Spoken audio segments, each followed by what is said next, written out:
सफल बने, समर्थ बने, पावन बने जीवन। मीठी मुरली सुन के पाए सुख सघन। आज का चिंतन, आज का चिंतन। ओम शांति। Good morning.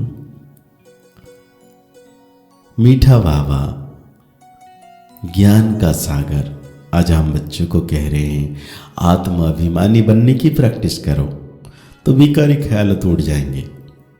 बाप की याद रहेगी, आत्मा स्वतः प्रधान बन जाएगी। आज बाबा हम बच्चों को पूछ रहे हैं, मनुष्य को दुनिया में किस रास्ते का बिल्कुल ही पता नहीं है। भागते बाप से मिलने व जीवन मुक्ति प्राप्त करने के रास्ते का किसी को भी पता नहीं है। सिर्फ शांति शांति करते रहते हैं, कॉन्फ्रेंस करते रहते हैं, जानते नहीं कि विश्व में शांति कब थी और कैसे हुई। तुम पूछ सकते हो कि अपने विश्व में शांति दिखी है? शांति कैसी होती है? विश्व में शांति तो बाप द्वारा स्थापना हो रही है, तुम आकर समझो। बाबा कहते हैं, रूहानी बाप बैठ रूहानी बच्चों को समझाते हैं। पहले पहले तो ये दृष्टि पक्की करो कि हम आत्मा है, हम भाई भाई को देखते हैं। जैसे बाप कहते हैं, मैं बच्चों को देखता हूं, मतलब आत्माओं को देखता हूं।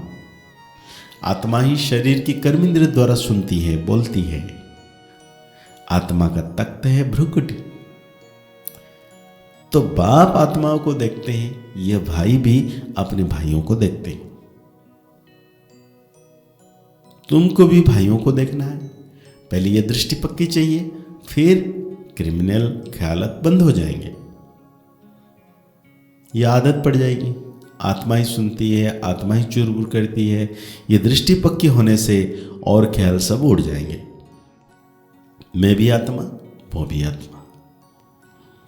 तो वक्त है, कर्मेंद्रिया चलायमान देह अभिमान में आने से ही होती है। देही अभिमानी बनने की बहुत कोशिश करो तो तुम्हारे में ताकत आएगी।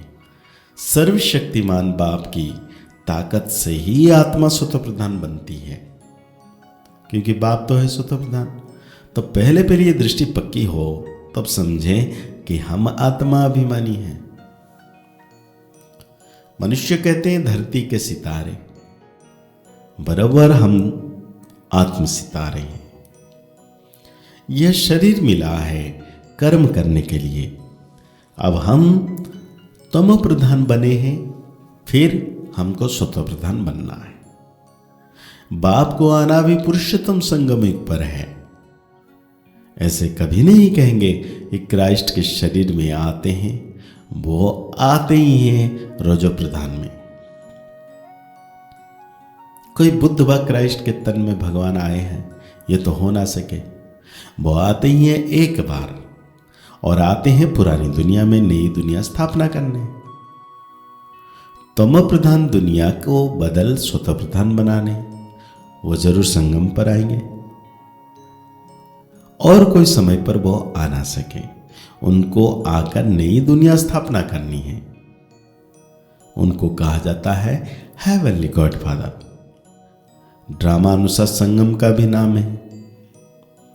तो बाबा कहते हैं नर नारायण नारी लक्ष्मी कहा जाता है। तुम बच्चों को इस चित्र पर ही समझाना है। सन्यासी तो आदि सनातन देवी देवता धर्म की स्थापना कर ना सके। शंकराचार्य तो आते ही हैं रोजो प्रधान के समय। वो राजयोग सिखा ना सके। बाप आते हैं संगम पर, कहते हैं बहुत जन्मों के अंत के भी अंत में मैं प्रवेश करता हूं। बाप को तो यहां आकर समझाना है। विनाश भी यहां होता है। लोग कहते हैं विश्व में शांति हो, वो तो होने वाली है, तब बुद्धि में आता है। चित्र पर तुम अच्छी तरह समझा सकते हो। जो शिव की व देवताओं की भक्ति करते हैं उनको समझाना है, वो झट मानेंगे। तुम्हारे पास कोई आए तो लक्ष्मी नारायण का चित्र उन्हें दिखाओ। बोलो, तुम विश्व में शांति चाहते हो तो विश्व में शांति का राज्य इस दुनिया में था।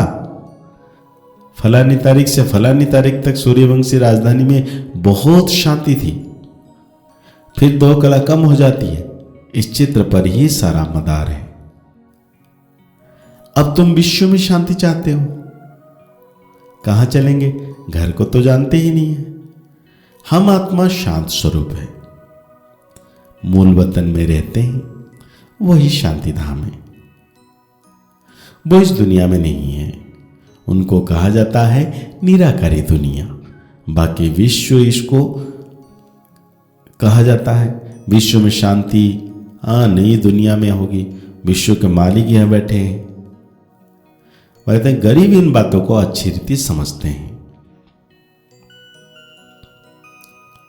कहते हैं ये सब सुनने का भी सौभाग्य चाहिए।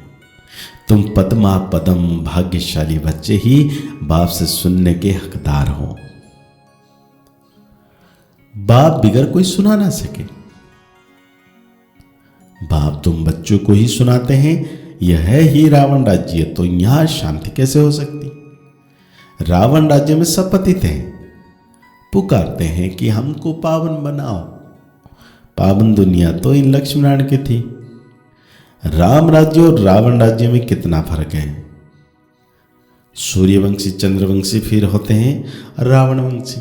इस समय है कलयुग, रावण संप्रदाय।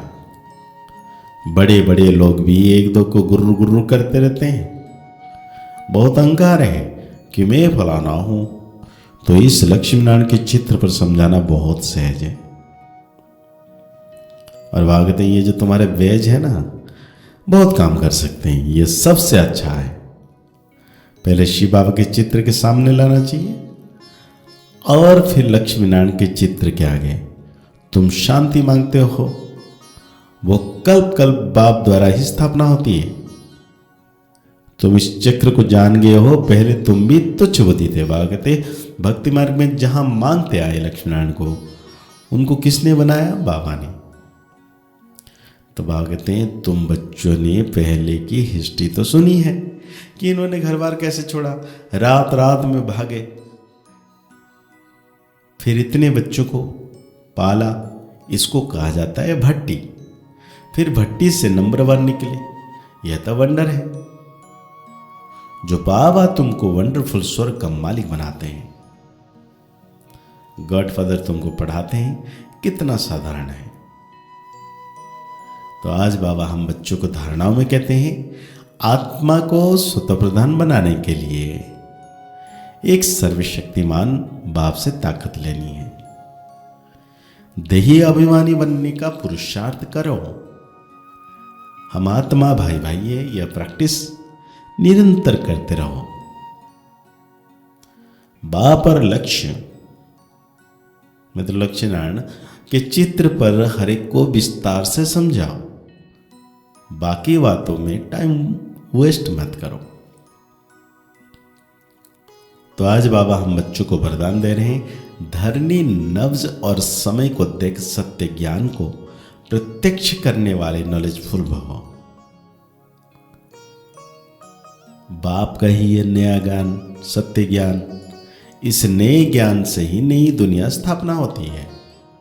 यह अथॉरिटी और नशा स्वरूप में इमर्ज हो, लेकिन इसका अर्थ यह नहीं कि आते ही किसी को नए ज्ञान की नई बातों सुनाकर मुझा दो। धरनी नब्ज और समय को देख करके ज्ञान देना, यह नॉलेजफुल की निशानी है। आत्मा की इच्छा देखो, नब्ज देखो, धरनी बनाओ, लेकिन अंदर सत्यता के निर्भरता की और निर्भरता की शक्ति जरूर हो, तब सत्य ज्ञान को प्रत्यक्ष कर सकेंगे। तो आज बाबा हम बच्चों को स्लोगन दे रहे हैं, मेरा कहना माना छोटी बातों को बड़ी बनाना, तेरा कहना माना पहाड़ जैसी बातों को रूई बना देना। तो आज बाप दादा अव्यक्त इशारा दे रहे हैं, अव्यक्त साइलेंस द्वारा डबल लाइट फरिश्ता स्थिति का अनुभव करो। कैसे करेंगे? जिम्मेवारी को निभाना यह भी आवश्यक है। लेकिन जितनी बड़ी जिम्मेवारी है उतना ही डबल लाइट। जिम्मेवारी निभाते हुए जिम्मेवारी को बोझ से न्यारे रहो। इसको कहते हैं बाप का प्यारा। घबराओ नहीं, क्या करूं, बहुत जिम्मेवारी है, यह करूं व ना करूं, यह तो बहुत बड़ा मुश्किल है, यह महसूसता अर्थात बोझ है। डबल लाइट अर्थात इससे भी न्यारा। कोई भी जिम्मेवारी के कर्म की हलचल में ना उसका बोझ ना। तो आज के मूल्य के अनुसार हम सो मान लेंगे, मैं मास्टर ज्ञान सागर हूं। मुरली को और गहरी रीति से चिंतन करते हुए निरंतर सर्वशक्तिवान मीठे बाबा की याद में रहना है कि बाबा सदा मेरे साथ है, मेरे मस्तक के ऊपर है। मुस्कुराते रहिए, आगे बढ़ते रहिए, पुरुषार्थ करते रहिए, खुश रहें, स्वस्थ रहें, मस्त रहें। ओम शांति, ओम शांति।